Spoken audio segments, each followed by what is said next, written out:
All right. Good morning. We're going to give a couple minutes for everybody to kind of jump in. And while we're waiting for folks, just want to say thank you for tuning in. Appreciate Pastor Holly and Pastor BB allowing me to share today. And I appreciate the word BB gave us last week coming out of sabbatical to share with us during a very trying time. And I hope you know that we're praying for you, Tori, and those who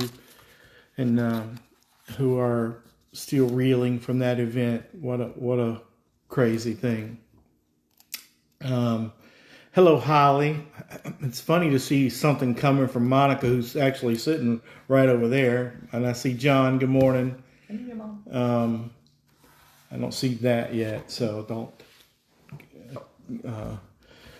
So anyway, I have a fancy new light that you can't see. It's a circle light right here in front of me. And I want to show you how fancy it is. It cost me $9 on Amazon. And hey, Jackie. And so it has this bright LED right here, but it also has I can change it to, this is called daytime lighting. And this is called warm lighting. So and this is the LED. So you get to tell me which one looks better. That's LED, that's daytime, and that's warm. It reminds me of that old, Monica had this old mirror, and it had this sliding switch on it that you could pick for office or nighttime or whatever. Jackie likes warm. Whitney likes warm. John looks like he's getting outvoted. So that's warm right there. It actually gives me some color, doesn't it? Almost like a tan. Thank you, Sandy. See, Sandy loves them all on me. So, yeah. So there's that.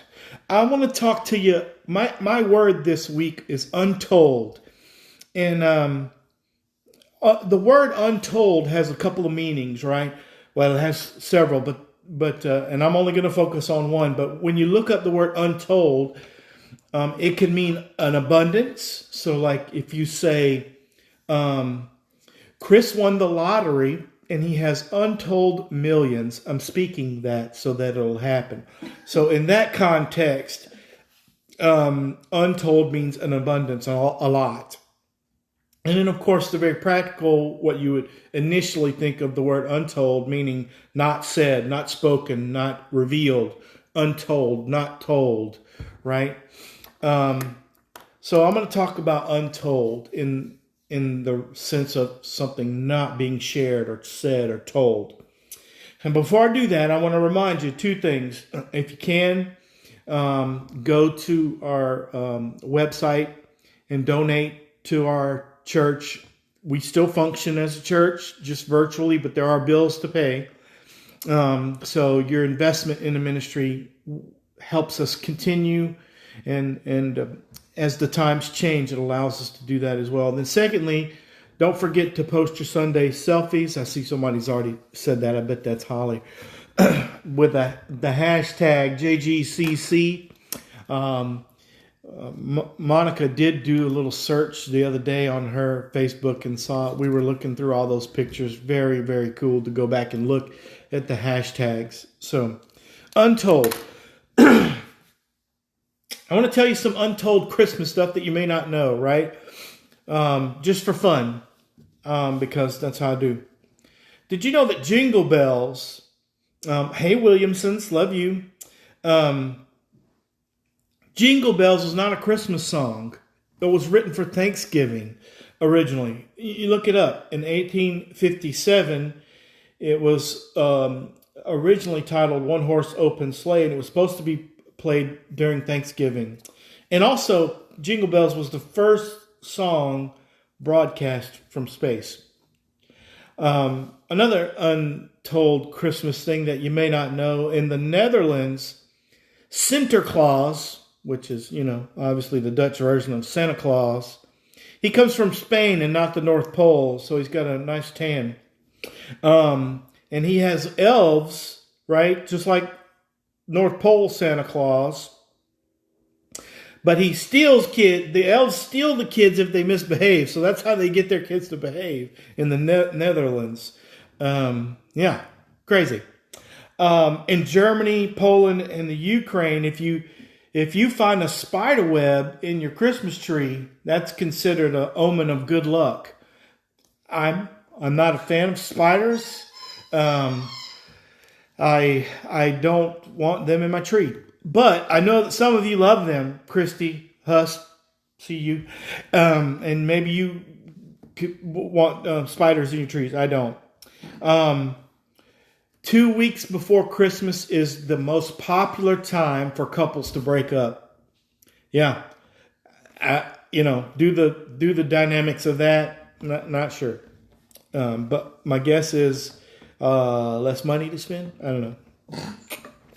The truth is, Christmas is a very stressful time for a lot of people. In Armenia, the Christmas dinner, the Christmas Eve meal is fried fish, lettuce, and spinach. Not typical what we would see, right? And it's ugly. It's actually ugly. It's a whole fish cut up, fried. Yeah. In Japan, I know this because I have several Japanese friends, but in Japan, they don't have a traditional Christmas dinner. The majority of Japanese people go to KFC for Christmas dinner, y'all. Yeah. Look it up. I know you think I'm crazy, but look it up. It's a fact. It's based on a campaign that KFC did many years ago, and it just sort of grew, right? One of my favorite things to tell people, and my brother John, who's watching, he does this as well. The X in Xmas doesn't take Christ out of Christmas. It actually does quite the opposite. It is a good way to explain to people that symbolism, Chi, was the first letter in the Greek word for Christ, which is where the X comes from. So the people who put Xmas aren't heathens and hate Jesus. They actually do well by sharing that story. The first artificial Christmas tree wasn't actually a tree. It was a bunch of goose feathers that were dyed green.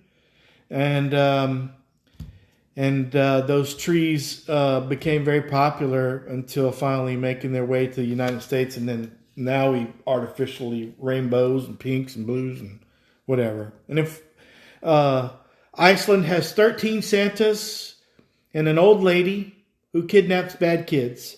And then finally, the last one I want to share with you is in Germany. I'm going to try to say it right. Hilgebind, which is the equivalent to Christmas Eve. The people who are pure in heart can actually hear animals speak on Christmas Eve. That's what they believe. So how cool would that be? Now I'm going to get to the meat of the matter for me today, and that is the story that I want to share with you, untold. And, Christmas it's truly, in my family, it's not our favorite holiday. And being very transparent here, I know that my brother is watching and possibly my mother. But my dad died Christmas Day of 2006. So, for a lot of people, Christmas is about celebrating. And we've come a long way in our family. But it is a reminder of the day that my father passed away. And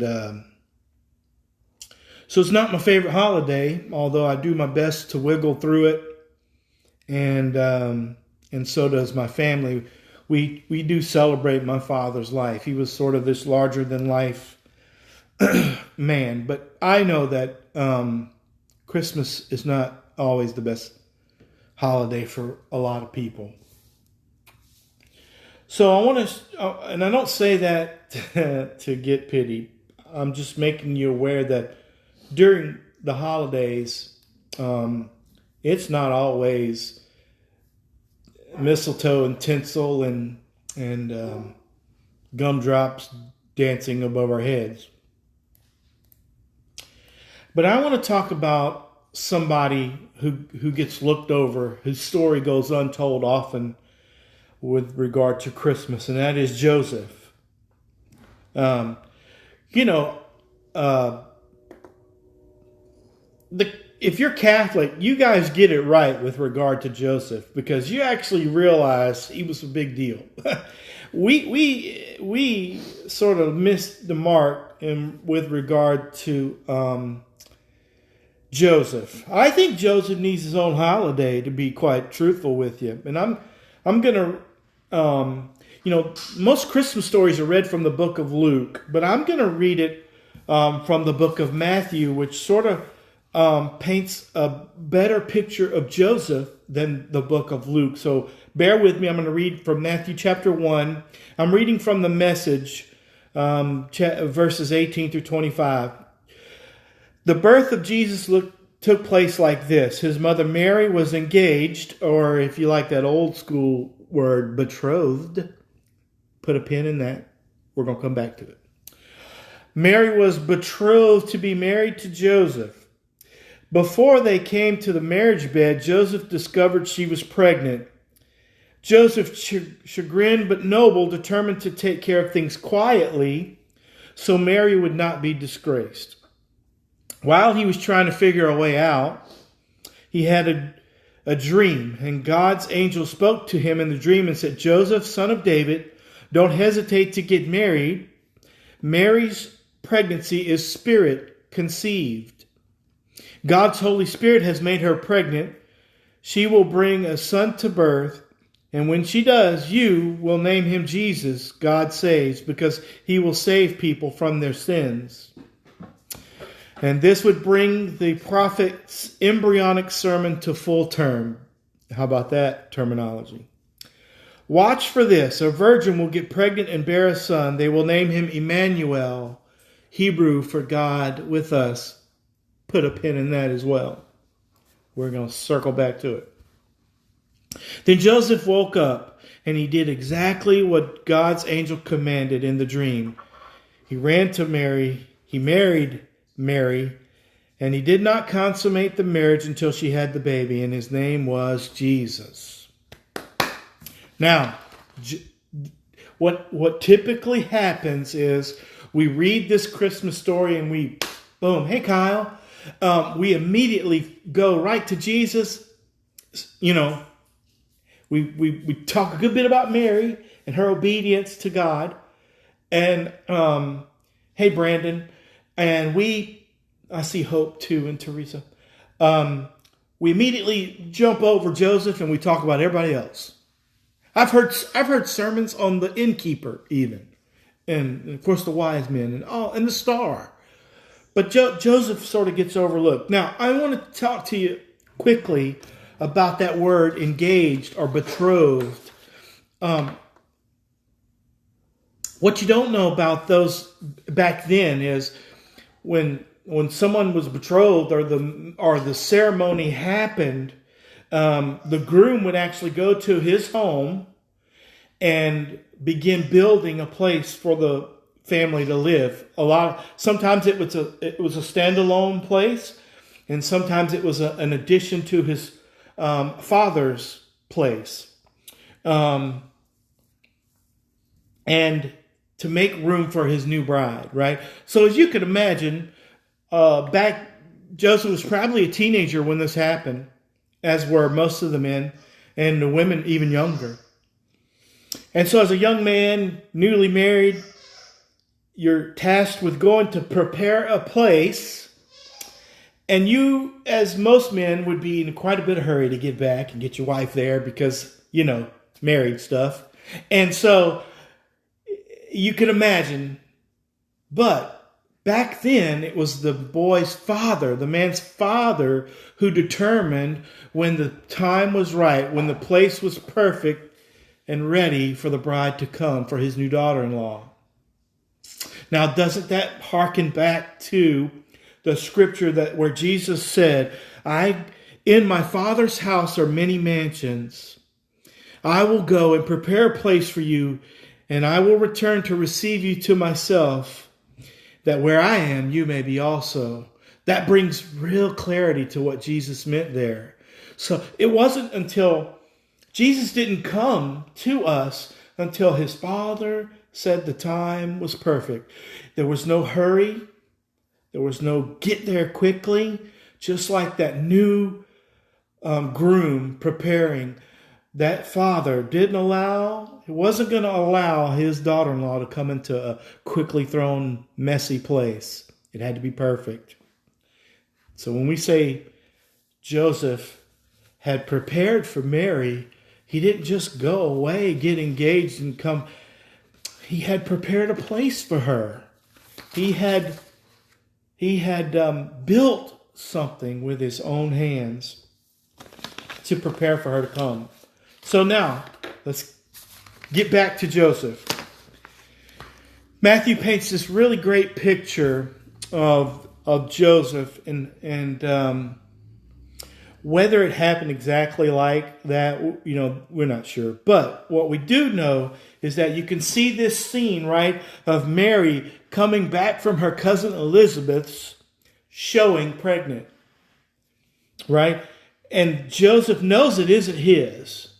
And so that's a very powerful image, right? Can you imagine what he felt? Matthew says Mary is found with child. Joseph knows he hasn't been with Mary in that way. And the baby she's carrying is not his.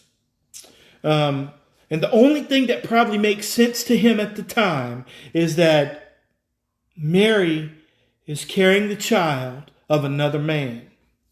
It's the only thing that makes sense. And while Matthew, Mark, Luke, and John don't paint this picture of the gamut of Joseph's feelings, you can imagine them, right? Anger, betrayal, disappointment, sadness, because he loved her. You can imagine Joseph sitting around with his buddies and how you talk when you're sitting around with your friends. And what you're going to do, man? What you're going to do? How you going to handle this? What should I do, fellas? What would you do? In their perspective, Mary had been unfaithful, and so he had a right to do certain things. He ought to get rid of her. He ought to disgrace her in public. He should make an example of her. Yet, in spite of how badly he feels, it says that he decided he was going to put her away quietly. And there's something big about that statement, right? In my life, there's been some times where things have happened to me from the people I care about. And I could have retaliated. I could have legitimately put business out there publicly. And I chose to put it away quietly in the only form of grace that I know, and that is sometimes shut up. So Joseph chose to put her away quietly. And even without her being faithful, he remained faithful. But he goes a little further, right? It says that he truly doesn't know what to do. He knows what he could do. He knows what he's told he should do. And he knows that he could disgrace her. But he chose to put her away quietly, not to make public. He had determined to move on with his life. He had determined to dust his feet off of Mary. And the truth is, that was fair. It was fair for him to shake it off. It was fair for him to be willing to move on from Mary. But he chose to be fair to not only to himself, but also to be fair to her. And I want to say something real clear here. We live in a world where we have free will, right? We choose to do what we want to do. In that moment, you can say that God had a hand in it, but Joseph chose to save Mary's life in that moment. The man needs his own holiday, y'all. Because in that moment, she could have been stoned to death. Rightly. And we know that's crazy now. But back then, it was okay. And he had every right to do that. But he knew it wasn't the right thing to do. He said, Joseph saved Mary's life. In a show of a very disturbing grace. I always seem to come back to that phrase, disturbing grace. Because everyone around him had surely told him that this brought shame to their family if he stayed with her. And so when he extended this type of grace to her, and not only being quietly handling this situation quietly, but extending an abundance of grace, a disturbing amount of grace that probably those around him didn't get. They didn't understand. All right, let me move on. So Joseph has made his plans to dust off his feet. He has saved Mary's life. He's done something good. Even though he is angry, broken, and sad, he's done something good. But at some point, God gave Joseph a bigger understanding, right? This wasn't just a moment of weakness for Mary that she became pregnant, and God gave Joseph a unique clarity. He reveals to Joseph that Mary's surprise pregnancy was not only a surprise to Joseph, but it was also a surprise to Mary. That baby she's carrying is not from another man, but it's the Son of God. And not only does he tell Joseph all that, he goes a step further and he says, Joseph, Mary doesn't need you to leave. What she needs is for you to partner with her to raise this child. Marry her, raise this child. And can you imagine Joseph going to his family and saying, you know what? I'm still marrying her. Gosh, people were probably stunned, shocked, and maybe angry. Matthew says Joseph woke up from the dream and he ran to Mary and told her, I believe you. There's something powerful in those three words, right? When you're going through something and no one around you seems to believe the pain you're in, there's something powerful about somebody coming to you and looking you in the eyes and saying, I believe you. It's like a weight is lifted. You know you finally have somebody on your team. So he wakes up, he runs to Mary and he says, I believe you. You see, when God intersects into our lives, it's like a waking up from a dream a lot of times. New opportunities, new revelations, new perspectives.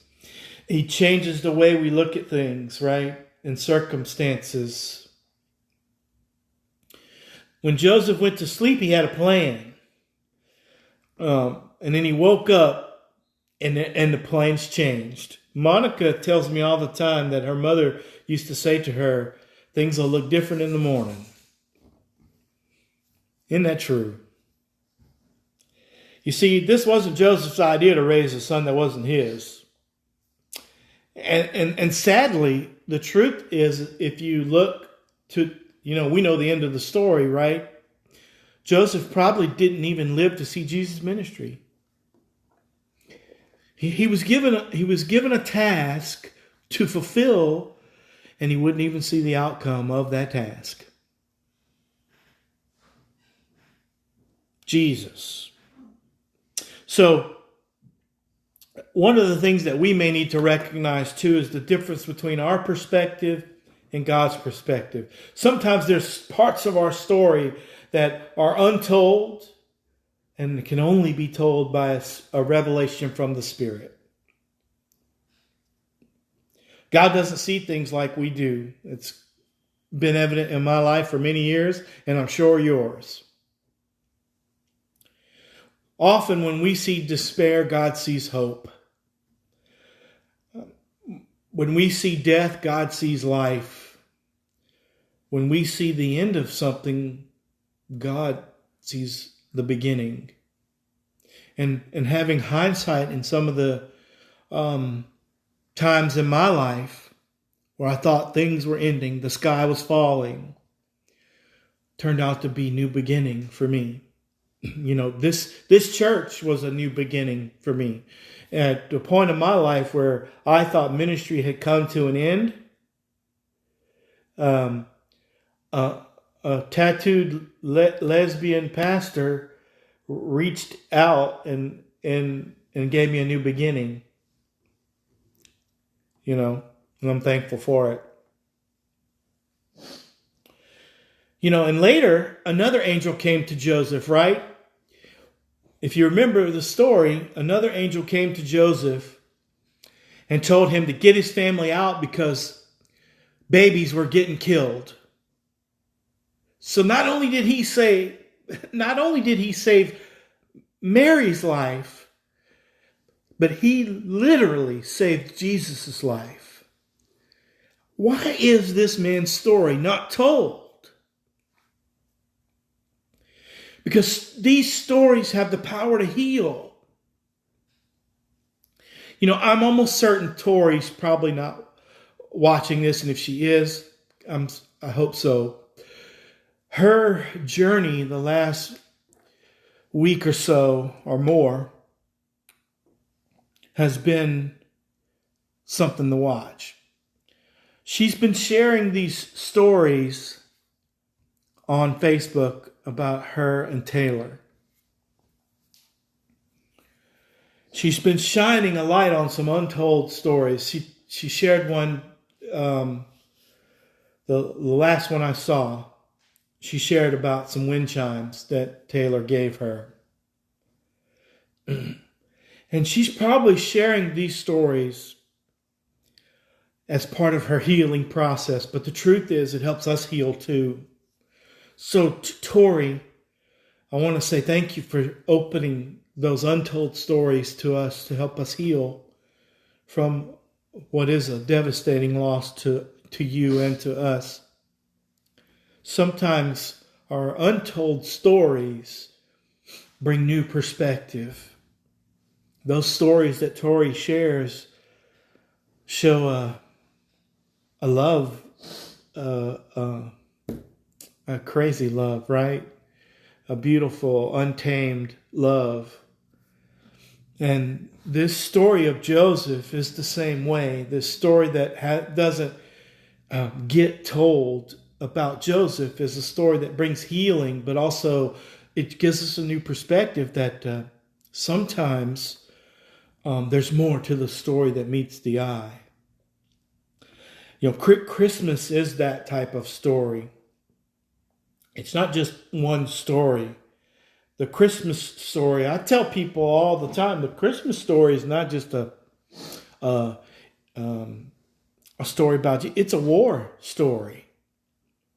It's a story about light invading darkness. And just so happened that Bethlehem was the beachhead of that war. It's a story of social justice, right? It's a story that the Father sent the Son to help those less fortunate. In the least you do unto these, my children, you do unto me. It's a social justice story. It's a war story. There's more to the story than we tell. It's, of course, a love story, right? For God so loved the world. But to me, it's a never-ending story. What do I mean by that? Years ago, we did a spoken word written by Isaac Wimberly called God with Us. And the worship team at Joshua Generation and I did a spoken word talking about Emmanuel, which means God is with us. When Jesus was born, he was to be called Emmanuel. The word Emmanuel means God is with us, not God was with us. It's a never-ending circle. It's a never-ending story. God is with us. It's a story that doesn't end. It's a story that doesn't stop telling. It's an untold story in the other sense of the word. I told you that the word untold had a few meanings. One of them being that it hadn't been revealed, but the other one was in abundance. So literally, this story is an untold story. It's a story full of abundance that hasn't been told enough, and it never stops. I hope that your holiday time is filled with lots of love, an untold amount of love. I would ask that you pray for those that struggle during these holidays. Reach out to the people that you know have had things happen during the holidays. Reach out as best you can in this time to say you love them and you're thinking about them. And allow them to tell their story. Our stories can bring healing. So, as a blessing to you, the people I love, I would pray that each of us would remember the reason that we have stories, and that is to share them, to bring healing, to bring hope, to bring new perspectives. So as my blessing to you, as I always try to end, is may we be a people who tell the untold stories. May we be a people who open our stories to those around us so that they can have healing.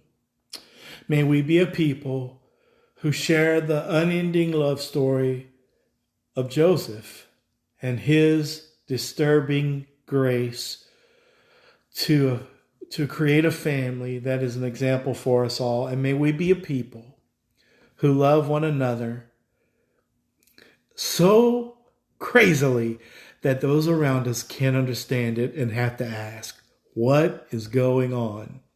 May we be a tribe who sometimes shuts our mouths and sometimes speaks up loudly. I love you all. God bless.